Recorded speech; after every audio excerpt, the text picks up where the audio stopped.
Chaque mois, nous créons plus de 200 publicités pour nos clients. Et la plupart d'entre elles dépassent les 2 de ROAS lors de leur mise en ligne, à chaque fois. Mais la meilleure partie, c'est que c'est pas une question de chance. C'est une méthode que nous avons développée en étudiant les meilleurs e-commerçants. Et dans cette vidéo, je vais vous révéler comment l'appliquer à votre e-commerce. Comme ça, vous allez pouvoir créer des publicités qui convertissent sans vous épuiser. Et pour y arriver, nous avons développé une méthode en 6 étapes. Nous l'appelons la méthode des 6 C. Et elle permet de comprendre votre cible mieux qu'elle ne se comprend elle-même, de cartographier votre audience selon les niveaux de conscience et ainsi de définir la promesse par niveau, de traduire vos messages en format que votre cible consomme déjà, de concevoir des hooks qui attirent la bonne cible, de structurer le rythme des vidéos via le storytelling pour améliorer la rétention et enfin d'analyser vos créas de la bonne manière pour être sûr de tirer les bonnes conclusions. Sans plus attendre, voici comment se déroulent les 6 étapes. Première étape, comprendre. Comprendre votre cible à travers l'étude de votre marché. C'est l'étape la plus importante car c'est sur elle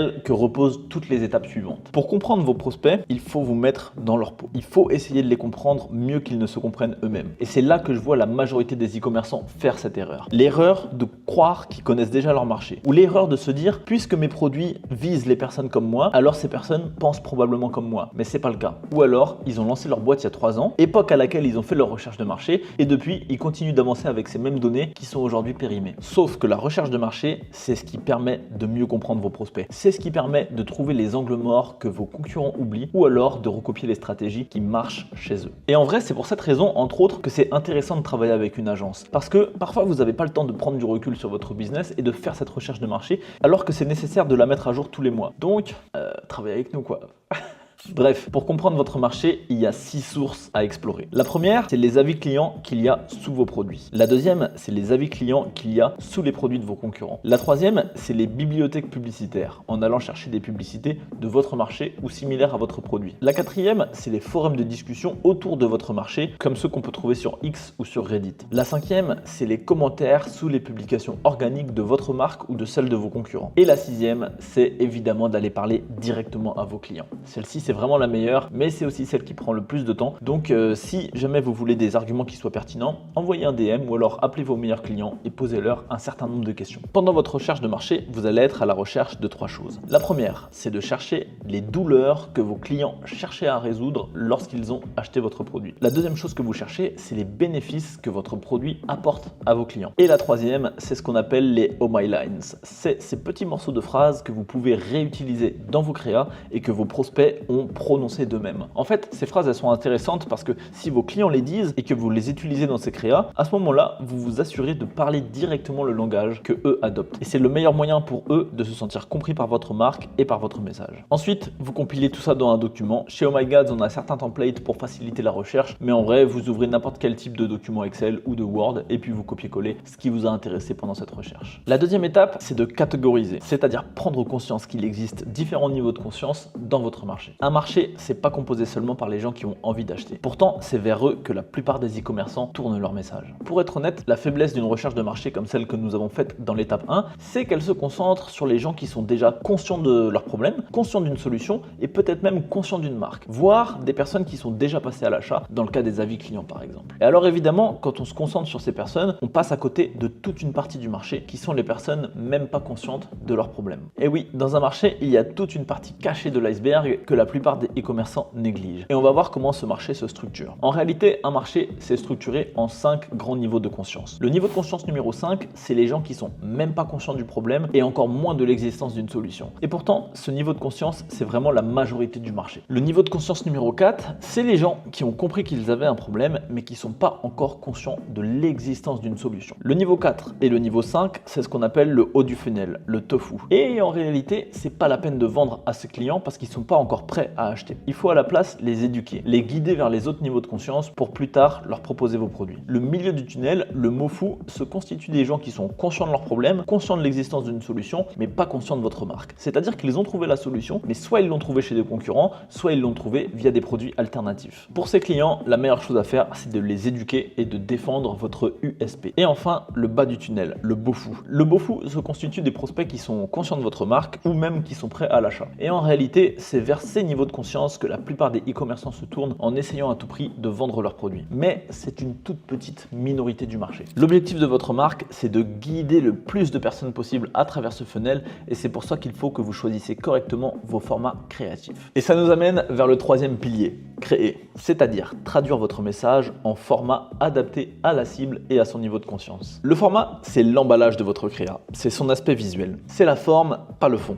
Bien choisir son format, ça se fait en fonction du produit, parce qu'évidemment, on ne vend pas un parfum de la même manière qu'on vend un programme sportif. Ça se fait en fonction du persona, parce que en fonction de la génération de votre persona ou en fonction de ses références culturelles, il y aura des formats plus ou moins adaptés, et en fonction évidemment de son niveau de conscience, puisqu'on ne va pas essayer d'aller vendre quelque chose à quelqu'un qui n'a même pas conscience de son problème. Et donc pour chaque niveau de funnel, il y a des formats plus ou moins adaptés, et c'est ce qu'on va voir tout de suite. Pour le haut du funnel, c'est-à-dire les gens inconscients de leurs problèmes ou inconscients de l'existence d'une solution, chez Oh My God, nous avons 3 formats favoris. Le premier, c'est le storytelling, parce que l'humanité tout entière adore les histoires. Il existe des structures narratives qui ont pour but de présenter le problème, de présenter la solution, et puis ensuite d'introduire votre marque. Et c'est comme ça que vous allez pouvoir guider vos prospects du haut du tunnel vers le bas du tunnel. Le deuxième format très adapté au tofu, c'est le mythe vs réalité. Là, l'idée, c'est d'adresser des croyances limitantes ou des pensées générales que votre marché a, et puis ensuite de présenter la réalité en introduisant éventuellement votre produit ou simplement en éduquant un petit peu. Et le dernier, c'est le format podcast ou interview. Et évidemment, c'est un format qui est hyper facile pour gagner en crédibilité tant qu'on est sur une approche vraiment éducative. L'erreur que je vois la plupart du temps chez les e-commerçants, c'est de créer des formats de podcast et ensuite d'avoir un message qui est hyper vendeur à l'intérieur. Et dans ce genre de contexte, la forme et le fond sont pas en adéquation. Le milieu de funnel, ensuite. Encore très adapté, le storytelling, mais cette fois-ci avec des structures légèrement différentes. En réalité, le storytelling, ça va être adapté à chaque niveau de funnel. Mais il existe tellement de structures qu'il faut savoir choisir les bonnes en fonction de votre objectif. Pour le milieu de funnel également, le product demonstration. Très simple, vous allez montrer votre produit, montrer son usage, montrer ses bénéfices et pourquoi est-ce qu'il est différent de la concurrence. Dans ce format, c'est quand même important de toujours parler de la douleur auquel votre produit répond parce qu'il est encore un peu tôt pour faire de la vente brute. Troisième format adapté au milieu de funnel, le best alternative to. Dans un marché où vous allez être dominé par un concurrent ou par une solution alternative à votre produit, l'objectif c'est de dire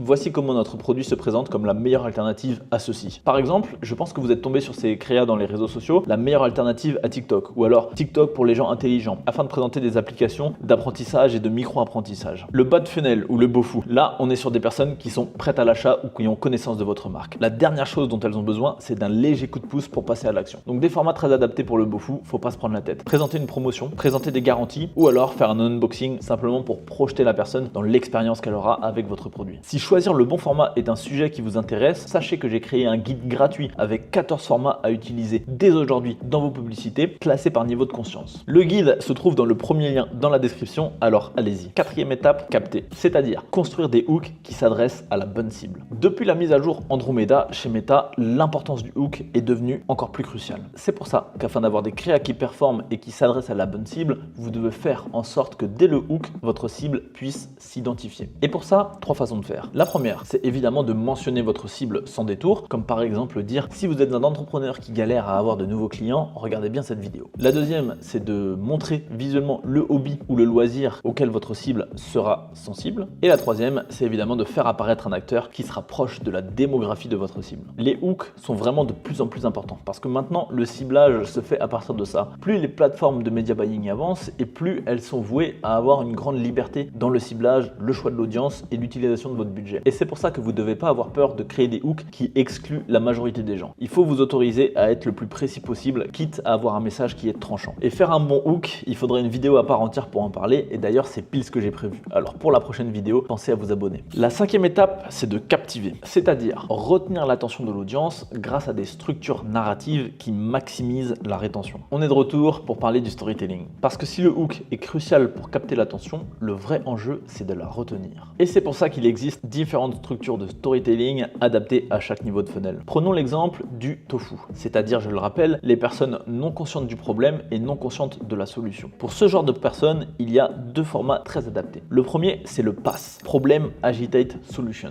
Dans ce genre de format storytelling, on va vraiment permettre à la cible de s'identifier dès les premières secondes en mentionnant son problème. On va ensuite venir l'agiter, c'est-à-dire appuyer sur les douleurs et montrer le coût de l'inaction. Qu'est-ce qui se passe si tu n'achètes pas ce produit ou si tu ne cherches pas une solution? Et enfin, dans la troisième partie de ce genre de structure de storytelling, on va présenter la solution. Et cette solution, c'est évidemment notre marque ou notre produit. Et il faut l'amener de la manière le plus subtile possible et ensuite appeler à s'intéresser plutôt qu'à acheter parce qu'on est vraiment sur des personnes qui ne sont pas forcément prêtes à l'achat. La deuxième structure narrative très adaptée au tofu, c'est le AAP, le avant-après preuve. Dans ce genre de structure narrative, on amène le prospect à travers tout un narratif justement de transformation. Dans le avant, on essaie de mentionner le plus précisément possible la situation actuelle du prospect et ses douleurs et les choses qui viennent déranger sa situation et pourquoi est-ce qu'il devrait passer à l'action. Dans le après, on vend cette fois-ci la situation idéale du prospect, la situation dans laquelle il se sent bien, dans laquelle il a réglé ses douleurs et dans laquelle il est fier de la personne qu'il est. Et le preuve, c'est d'expliquer comment notre produit ou comment notre marque est un pont entre le avant et le après. Et surtout, de montrer que ça a déjà marché chez des gens qui lui sont similaires. Pour le mot fou, le milieu de funnel, on est chez des personnes qui connaissent la solution, mais qui connaissent simplement pas notre marque. Donc là, plein de structures narratives à adopter, comme celle par exemple du mini-film. Dans le mini-film, dans un premier temps, vous allez présenter un personnage qui est le plus similaire possible à votre audience. Ensuite, vous allez expliquer son problème, sa chute. Après le problème, l'idée c'est de montrer que le personnage évolue. Donc vous allez montrer comment est-ce qu'il a résolu son problème grâce à un produit. L'idée là n'est pas de mentionner tout de suite votre produit, mais éventuellement le produit concurrent ou une solution alternative. Parce que la prochaine étape du mini-film, c'est d'expliquer pourquoi ça n'a pas marché et quelle frustration l'utilisation de ce produit a fait émerger. Parce que comme ça, vous allez pouvoir conclure avec la dernière partie de montrer comment votre produit est venu comme la solution ultime qui répondait à la fois au problème de base et à la fois au nouveau problème qui a émergé suite à l'utilisation d'un autre produit. Et voilà, à ce stade, vous devrez avoir absolument tout ce qu'il faut pour créer des publicités. Vous avez des formats qui vous permettent d'être sûr d'adresser la bonne audience et puis vous avez la connaissance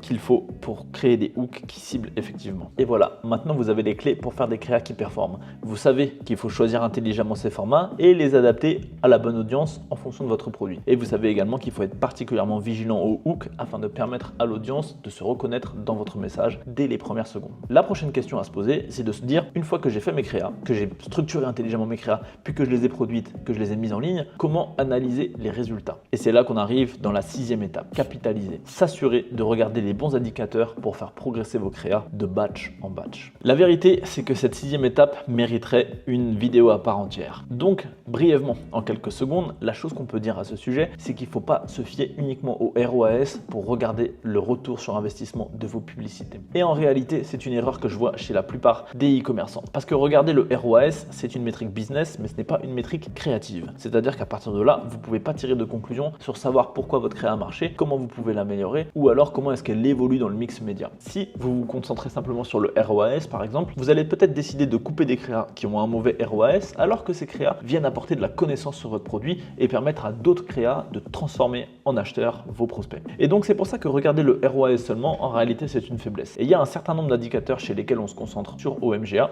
et je vais vous les présenter brièvement. Le premier, c'est le hold rate, c'est-à-dire combien de pourcentage de personnes sont restées regarder les 3 premières secondes de votre vidéo. Le deuxième, c'est le hold rate, combien de personnes sont restées regarder jusqu'au bout votre vidéo. Le troisième, c'est le CTR, parce que en réalité, le CTR, il est assez mal compris alors qu'il permet de tirer des conclusions vraiment très intéressantes. Le quatrième, c'est le taux de conversion, parce qu'en réalité, peut-être que vos problèmes business ne viennent pas d'un manque de trafic ou de mauvaise stratégie créative, mais peut-être qu'il vient de votre site web. Et regardez le conversion rate, le taux de conversion, c'est une bonne manière de s'assurer que le problème ne vient pas de la créa. Et enfin, toujours intéressant de regarder les données de répartition, c'est-à-dire l'âge, les données démographiques, le genre de vos prospects, parce que peut-être que les hypothèses que vous faites sur qui achète vos produits sont parfois pas justifiées. Et ça, c'est une bonne manière de s'en rendre compte. Sachez que j'ai créé un guide qui vous donne exactement les raisons pour lesquelles ces indicateurs sont pertinents, comment les calculer et pourquoi est-ce qu'il faut les regarder. Comme tout à l'heure, ce guide est le premier lien dans la description et il est gratuit. Dedans, vous trouverez, en plus de ces 5 indicateurs, les 14 formats marketing à tester et à adapter pour votre marque dès aujourd'hui classés par niveau de funnel et 11 angles marketing universels et comment les adapter à vos produits, quels qu'ils soient. Ce guide, il reprend le système créatif des meilleures marques e-commerce. J'ai passé des heures à les analyser et j'ai payé des milliers d'euros de formation pour pouvoir tout mettre dans ce guide gratuit. Pour le télécharger, c'est dans la description. En attendant, sachez que j'ai encore des centaines de vidéos à venir qui vont venir aider les e-commerçants à performer sur leurs social ads. Alors si le sujet vous intéresse,